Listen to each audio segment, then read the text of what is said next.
Hello and welcome back. This is video number 7. We're going to talk about how to set up your ad sets. Now, we talked about campaigns briefly before.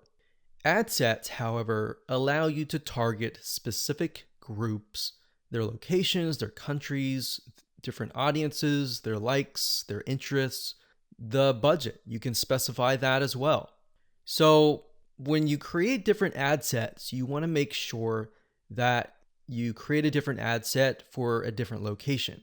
So you don't want to create an ad set with tons and tons of countries together, unless they are perhaps the third world countries. But for the most part, what we like to do is we like to segment and try to create as many different ad sets as possible.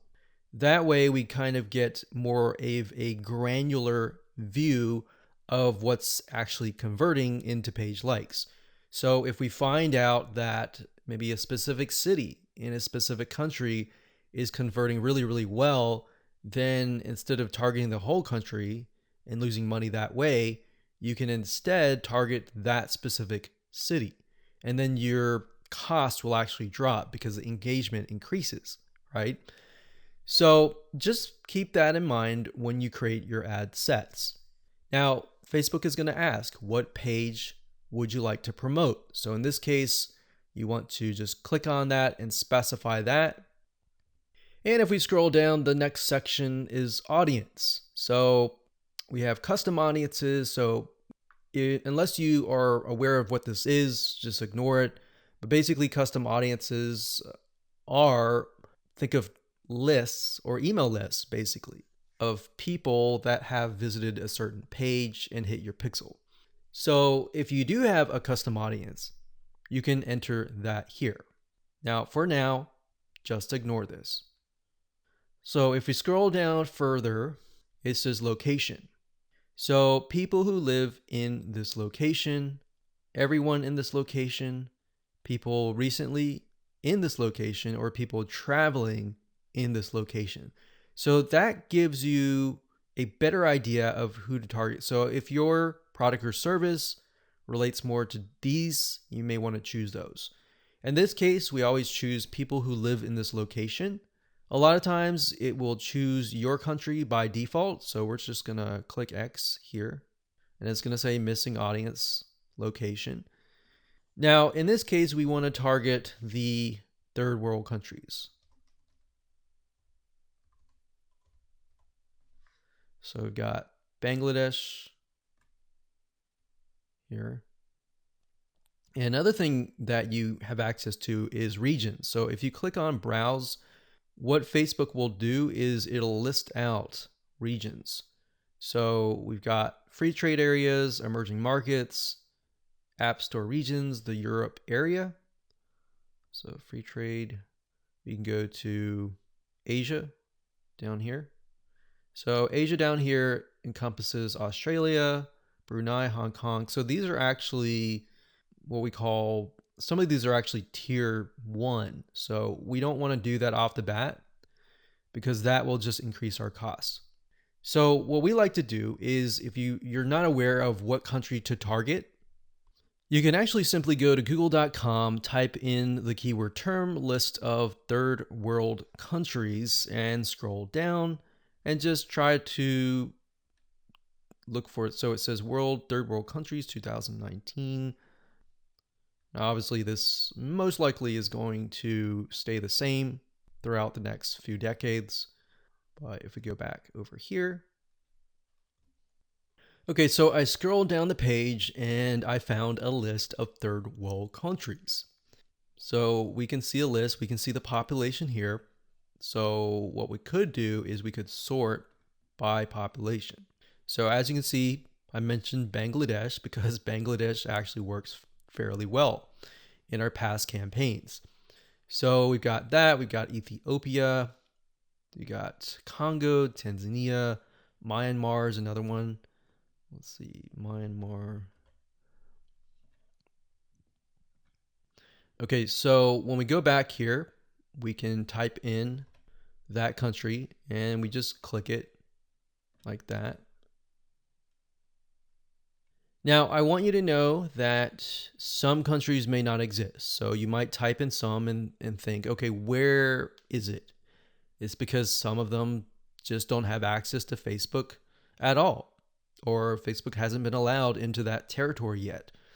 Now, if you don't want to enter them one by one, you can create a list of them and then enter them and copy and paste them in here by clicking add locations in bulk and going through that process. Next, we have age and gender. Generally speaking, you want to choose something broad. You always want to start out broad and then get narrow later down the road, unless you've done tests before and you know that the age range is a specific group, because otherwise you might be ruling out people who may be within an age range that you're not targeting. That is actually going to be a highly engaged audience. So we're going to leave that as it is. Now, languages. Because we are targeting third world countries, we know that a lot of them speak English, but some of them might be getting on Facebook and they may not speak English. So if that's the case, they're going to see your ad and you're going to pay money to someone who you're essentially not going to be able to communicate to. So we enter English here. Next up, we have detailed targeting. This is very important as well because this will allow you to target on a granular level as to what people's interests are. Now, if you're not familiar with how Facebook interests works, this is basically how it works. So Facebook has what we call a Facebook tracking pixel. And these are pixels that are placed by website owners like us on our websites. Whenever somebody visits those pages, they are then pixeled, or Facebook sees them and they see them visiting, let's say, a barbecue website. So the people that you're targeting are actually interested in that particular interest. So there's different things you can target. You can target, we'll just type in motivational. So you can see motivational quotes here. So that's one. Now, if you type that in again, motivational quotes, sometimes it'll give you suggestions and you can click suggestions and it'll give you a list of other similar interests that are directly related to this particular interest. And you can pick and choose those. Now, I want to say when it comes time to analyzing your data, Facebook will actually tell you where the Facebook page likes come from and based on what targeting. So even if you have several in here, it's okay. Next up, you can specify people of specific Facebook pages, or you can exclude people of that particular page.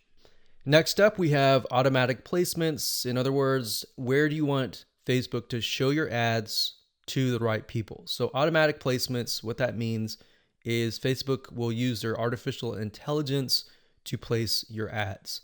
If you click edit placements, you can then specify which places you want your ads to appear. So you can do all devices, which is highly recommended if you're starting out and you don't know just yet. It's better to start general than more specific, because if you start specific, you can't go backwards. It's kind of like taking an image and then making it small and cropping it and decreasing the size and just trying to get back to the bigger size. It doesn't work that way. So you got to start general and then move to specific. So just to keep things simplistic, we usually choose automatic placements because we're utilizing Facebook's extremely smart artificial intelligence. Okay, so we got optimization and spending controls. Usually just keep everything by default and click continue. And that's it. So that's all there is in terms of setting up an ad set. Now we can create an ad, which is the images, the content that you want to essentially put against each other and figure out what is actually converting. All right, we'll see you in that